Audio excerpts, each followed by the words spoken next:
Mes respects aux uns, bonjour aux autres. Vendredi 17 janvier 2025. Il est précisément 9h14 depuis Radio Moscou. Bob Mingom, matricule 212, candidat à la mort. Je suis un loup solitaire. Il est ni trop tôt ni trop tard pour mourir. Vaut mieux être un héros mort que d'être un lâche vivant.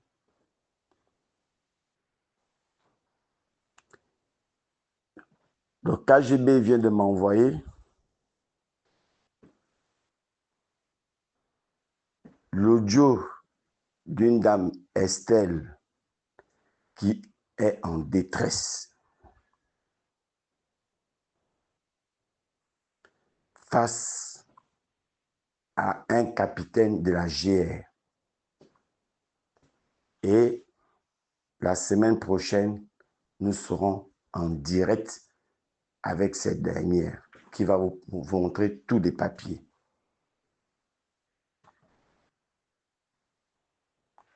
Elle va présenter tous les papiers de son terrain. Sa barrière a été cassée, sa maison a été cassée. Et cette personne dit, c'est la présence de la République, cite le prince de Béton. Je vais vous laisser écouter la dame elle-même. Elle va vous dire, elle va vous dire la détresse et ce qu'elle vit aujourd'hui. Écoutez-la. L'indice que nous avons rencontré le monsieur derrière les eaux et forêts, nous n'avons aucun retour de sa part, rien ne bouge. J'ai pourtant amené toutes les preuves nécessaires des personnes mal intentionnées qui sont victimes de ma détresse depuis le mois d'avril. Je ne dors plus normalement, je suis angoissée, je suis étouffée par les dettes. Comment est-ce possible que malgré la demande du procureur de trouver un arrangement suite à la casse de mes biens, ces individus se cachent confortablement? Je ne comprends pas. Ces personnes-là, ils utilisent même le nom du CTRI pour m'avoir cassé. Ils disent avoir cassé même au nom du président de la République. Comment est-ce possible? C'est quoi ce pays où on peut priver une citoyenne de ses droits? C'est quoi ce pays où des personnes peuvent agir au nom du président de la République et ils n'ont même pas peur, ils ne sont pas inquiétés? Où des gens agissent au nom du président de la République pour détruire des familles. Ils sont là, ils mangent, ils dorment. Tout ce que moi je demande, c'est qu'on me dédommage, qu'on me paye le préjudice que je subis tous les jours à cause de cette situation. Je pense que j'ai déjà été trop patiente. Ma famille et moi, nous sommes tellement déçus. Nous ne nous reconnaissons même pas dans cette transition. Je suis écœurée, je suis dégoûtée. Si c'est de cette façon qu'on traite une Gabonaise, je suis vraiment déçue. Je refuse même de comprendre, d'attendre même plus longtemps sans avoir une réponse parce que je ne comprends pas pourquoi les gens sont aussi cruels dans ce pays. Qu'on me paye mes droits, qu'on me donne mon argent de mon préjudice, qu'on me donne, peut-être qu'ils veulent qu'on parte du Gabon, qu'on s'exile, qu'on ne reste plus dans ce pays. Peut-être que c'est ce qu'ils veulent. Peut-être que le pays leur appartient. Mais qu'on me paye d'abord mes droits, qu'on me rembourse ce que j'ai subi. Et peut-être qu'on va s'exiler. Parce que c'est incompréhensible, ça. C'est vraiment incompréhensible. Alors, vous venez d'écouter une citoyenne qui a été privée parce qu'un capitaine de la GR et l'un d'entre eux, j'ai pu entrer en contact avec l'un d'entre eux, avec qui nous avons pris un rendez-vous.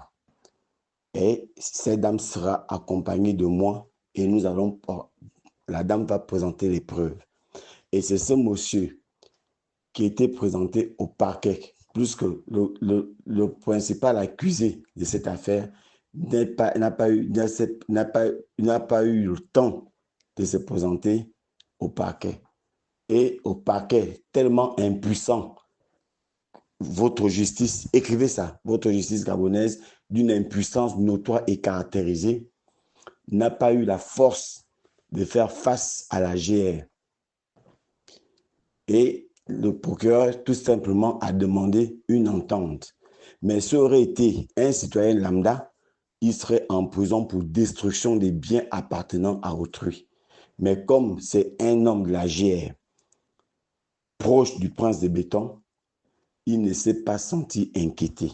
Il a détruit une maison qui était tollée, qui était dans une barrière à Kanda.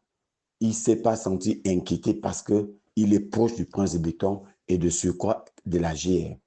Voilà comment on veut résoudre le problème du Gabon. Et quand je vous dis souvent que la GR est coutumier des faits, voilà il y avait 8 militaires qui avaient été gardés à la DGR. Ils ont été présentés finalement le mercredi 15 au parquet. Et 3 ont été placés sous mandat de dépôt par le juge d'instruction. 2 lieutenants, 2 officiers et 1 sous-officier. Les 5 autres ont été libérés pur et simplement. C'est ce qu'on a réservé aux militaires. Mais les commanditaires sont dehors. Mais on se souvient parfaitement bien que la GR est allée au commissariat de Nzangyong à saccager, à détruire et à frapper et à enlever un policier et à mener au camp de la GR sans être inquiété. Mais s'il y aurait été d'autres personnes, ils seront en prison aujourd'hui. Voilà les militaires qui se sentent dans l'insécurité. Tous les corps se sentent dans l'insécurité, mais seuls ceux qui se sentent en sécurité, ce sont les gens de la GR qui ne vont pas en prison, mais qui sont protégés. Écrivez ça. Écrivez que les gens de la GR ne se sentent pas concernés par la justice. Ils sont les seuls justiciers, ce sont les seuls qui peuvent faire des coups d'État, ce sont les seuls qui peuvent tuer, ce sont les seuls qui peuvent enlever. Et constatez par vous-même que seuls les agents de la GR, à partir d'officiers, ils sont véhiculés, armés et logés. Aucun corps au Gabon n'est traité comme les agents de la GR parce qu'ils ne sont pas des corps comme les autres.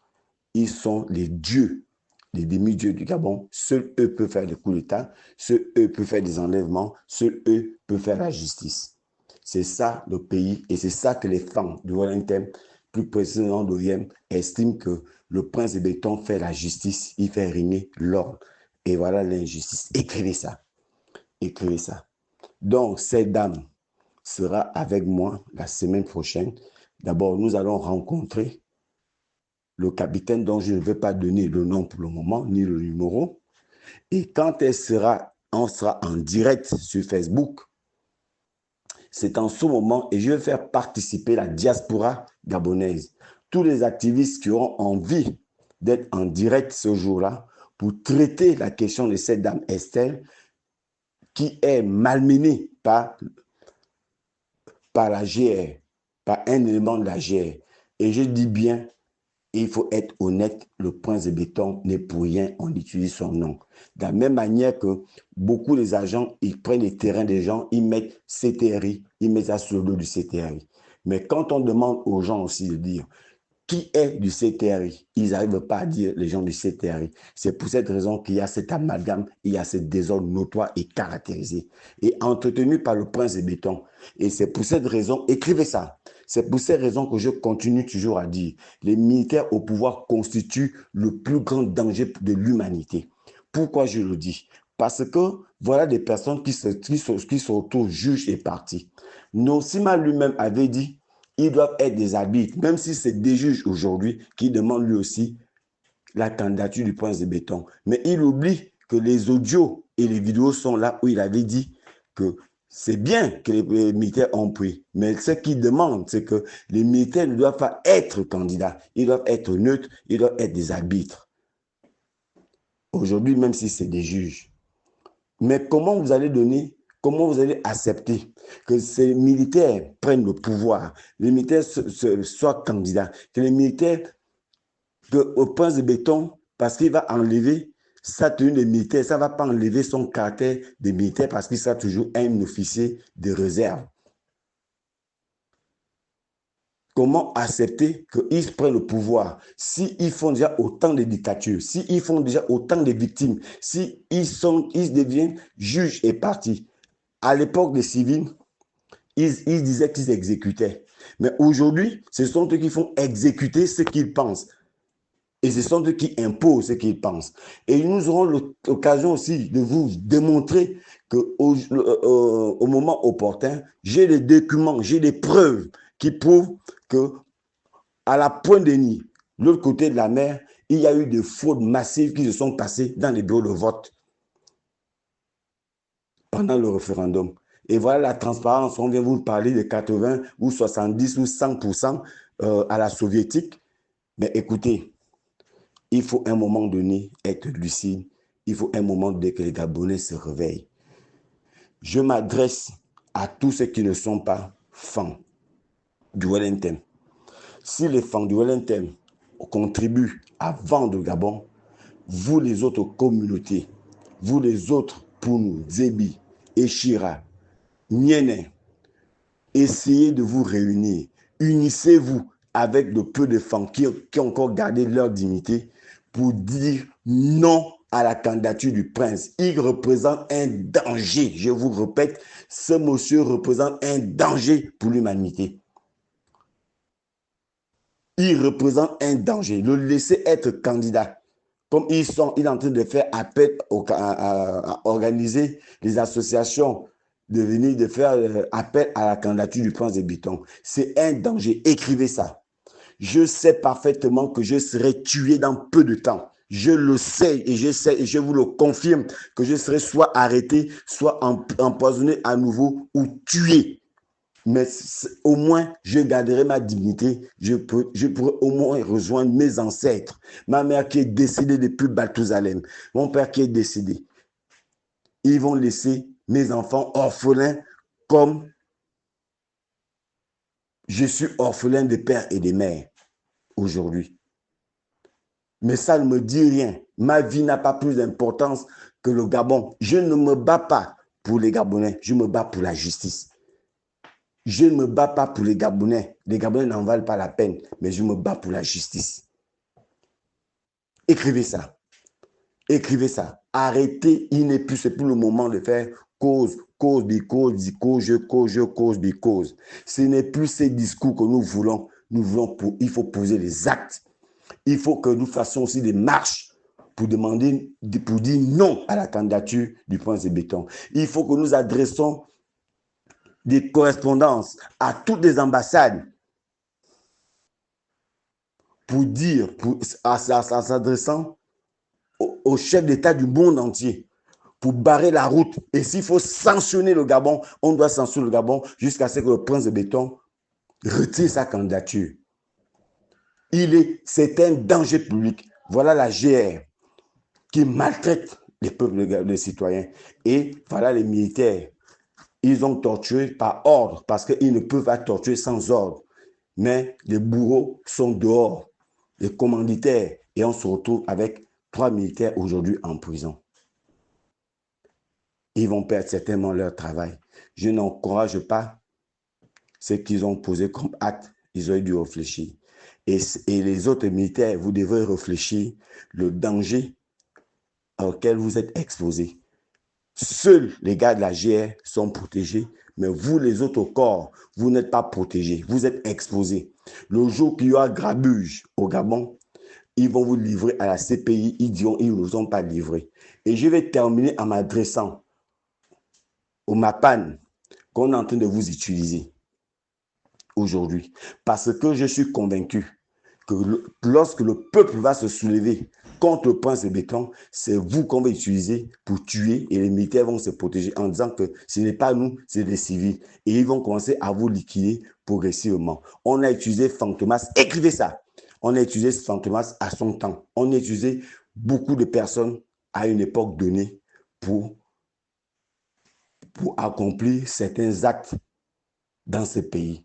Et ensuite, ils ont fini par les tuer. Fantomas a été tiré dessus à Oyem. Et ils l'ont fait marcher nu dans OIM. Mais ils avaient oublié que ce sont eux qui l'ont fabriqué. C'est la même chose qu'ils veulent faire aujourd'hui à Patrick Opianga. Mais Patrick Opianga, ils oublient que lui, il est devenu milliardaire. Il s'est fabriqué. Et quand il s'est fabriqué, il est devenu un danger pour les putschistes. Et je continue toujours à vous dire, demain, vous allez le regretter. Demain, vous allez le regretter, mais il sera trop tard pour vous. Le prince de béton n'est pas là pour vous. Le prince de béton est en train de régler des comptes comme le PDG règle des comptes aux gens. Donc, ça veut dire qu'après le prince de béton, celui qui viendra pour aussi régler des comptes, est-ce que c'est ce que nous attendons pour ce pays, pendant que ce pays est en train de vivre dans la misère? J'espère pour le prince de béton que ces tortues ninja qu'il a payées pour les gens de Mapane, j'espère que lui-même partira maintenant au boulot avec ça. Il sera à l'intérieur pour se rendre au travail. J'ose croire que le prince de béton va monter à l'intérieur pour se rendre au travail à partir d'aujourd'hui. Écrivez ça. Écrivez ça. Je répète, j'ose croire que les motos à 3 roues que le prince de béton a payé pour les gens de Mapane, j'ose croire que lui-même va emprunter ces véhicules-là pour se rendre au travail à partir d'aujourd'hui. Écrivez ça. Écrivez ça. Il ne s'agit plus, l'heure est grave, il ne s'agit plus de regarder, il ne s'agit plus d'admirer. Les gens de la GR, la milice de la GR est en droit de vous tuer, est en droit de faire comme bon lui semble, sans être inquiété. Je répète, écrivez ça. Madame Estelle, victime d'un capitaine de la GR et qui marche avec le nom du prince de béton, avec le nom de la plus haute institution du Gabon, la présence de la République, en disant que c'est la présence de la République qui a demandé de casser. Et c'est un sujet libanais qui a été utilisé pour aller casser la maison.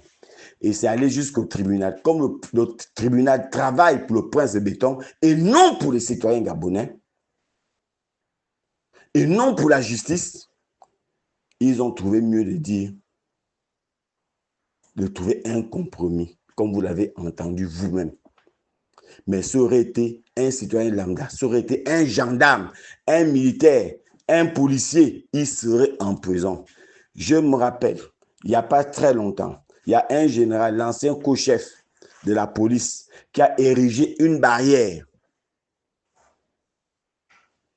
Et les citoyens ont contesté. Et le prince de béton a fait casser. Parce que ce général ne fait pas partie du CETRI. C'est pour cette raison qu'ils ont demandé de casser. Mais si c'était un garde, un type de la GR, on n'aurait jamais cassé cette barrière-là. C'est ça la vérité. Écrivez ça. Écrivez ça. Donc, attendez-vous que la semaine prochaine, nous allons le traiter. Et dans la journée, certainement dans la journée ou demain, nous allons traiter aussi le cas des le principal du CS de Zong, CS de Bikele, CS d'Aoungu et CS de l'N7B qui ont été enlevés par le directeur académie provinciale, alors que ces derniers sont venus par décret présidentiel. Voilà les malversations qui se font au Gabon, parce que tout simplement, ils sont tous de Kango. Et qui dit Kango, dit le ministre de l'Éducation nationale. Écrivez ça. Ce sera un problème qui sera traité et qui peut se faire vérifier s'ils mettent en doute ce que je suis en train de dire. Ça peut se faire vérifier ce que je suis en train de dire. Donc, je vais terminer en demandant au prince de béton qu'est-ce qu'il en pense. Qu'est-ce qu'il en pense de M. Michel qui est en train de perdre totalement sa maison face au Bénin et qui s'apprête, il a juré qu'il va venir se faire immoler devant la présidence de la République. Comme ça, vous serez au moins satisfait qu'il soit parti et peut-être ce n'est qu'après sa mort que vous allez prendre cet argent et donner à ses enfants.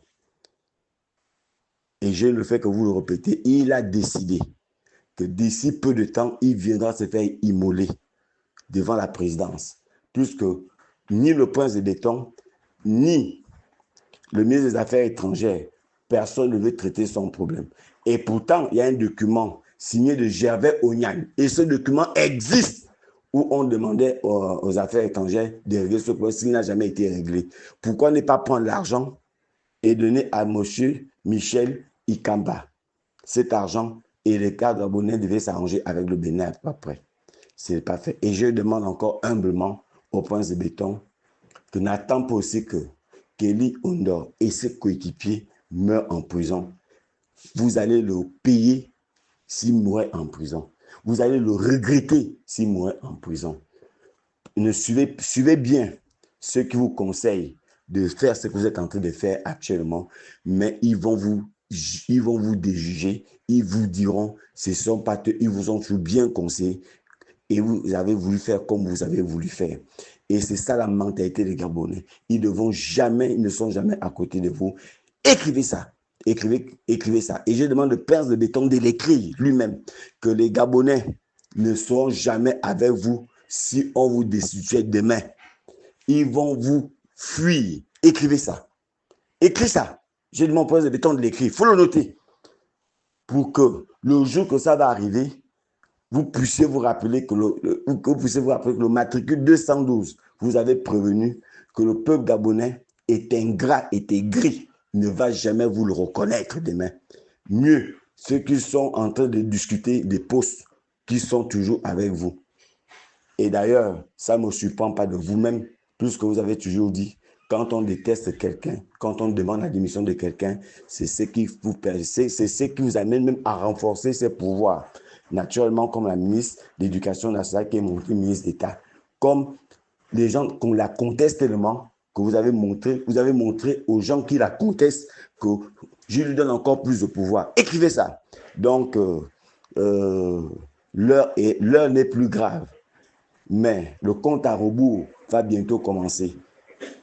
C'était le matricule 212, candidat à la mort, le loup solitaire.